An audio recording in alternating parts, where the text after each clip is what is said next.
देखिए, मैं ये नहीं कहूंगा कि ये परेशानी का विषय है, बट ये हमें समझना है कि ये पैंडेमिक खत्म नहीं हुआ। हर बार केसेस कम हो जाते हैं तो सब लोग सोचना शुरू करते हैं पैंडेमिक का अंत हो गया, कोविड का अंत हो गया। ऐसा नहीं है, ये ऐसा वायरस नहीं है कि एक दिन सडनली गायब हो जाएगा।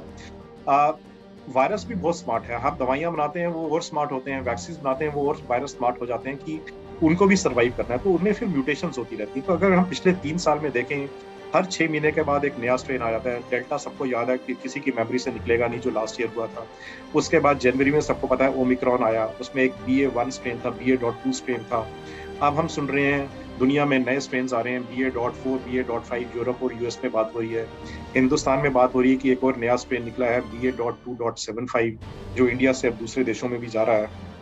तो ये क्या है, ये नाम सब क्या है? ये बेसिकली म्यूटेशंस होती हैं वायरस में, जिससे वायरस की पावर ऑफ ट्रांसमिशन, मतलब एक आदमी से इन्फेक्शन दूसरे में करना, वो ज्यादा एफिशिएंट हो जाता है। ज्यादा आसानी से वो एक इंसान से दूसरे इंसान में इन्फेक्शन कॉज कर सकता है। दूसरा दूसरा ये होता है कि जब आपको प्रोटेक्शन मिली हुई है वैक्सीन से, आपने वैक्सीन ली हुई है, आपको पहले कोविड हो चुका है, तो आपकी बॉडी में प्रोटेक्टिव एंटीबॉडीज बन चुके हैं।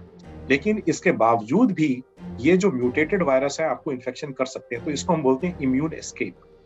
तीसरा है कि क्या म्यूटेशन से वायरस ज्यादा सीरियस या ज्यादा सिवियर डिजीज कॉज कर सकता है कि?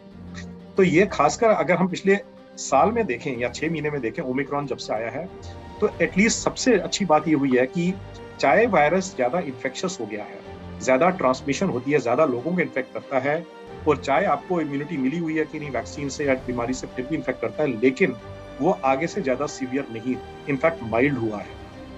आप डेल्टा के टाइम देखें तो कितने लोग आईसीयू में थे, कितने लोग वेंटिलेटर्स पे, कितनी मौतें हुई हैं, वो चीजें अब नहीं सुनने को मिलती हैं। अब हम देख रहे हैं कि जो प्रेजेंट ओमिक्रॉन के वेरिएंट्स हैं, उनमें हॉस्पिटलाइजेशन रेट बहुत ही लो है।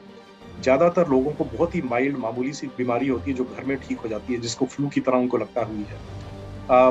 डेथ्स तो बहुत ही कम हो गई हैं, और हुई भी है तो बहुत एल्डरली लोगों में होती है। तो ये सब चीजें क्यों हो रही हैं? क्योंकि एक तो म्यूटेशन से वायरस माइल्ड हो रहा है, दूसरा सबसे इंपॉर्टेंट है क्योंकि ज्यादातर पॉपुलेशन अब वर्ल्ड की, इंडिया की, सब दूसरे एरियाज की वैक्सीनेटेड हो गई है, वैक्सीनेशन मिल चुकी है। लोगों को 2 प्राइमरी वैक्सीन मिल गई हैं, अब बूस्टर की बात हो रही है, बूस्टर भी मिल रहे हैं। इतने में कई लोगों को कोविड भी हो चुका है।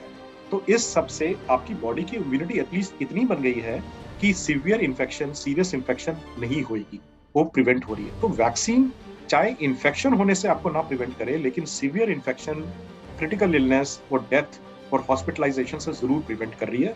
तो इसलिए आई थिंक वैक्सीनेशन एक बहुत ही इंपॉर्टेंट टूल है, जिसको हमें भूलना नहीं है और जिसको हमें हमेशा लेना है।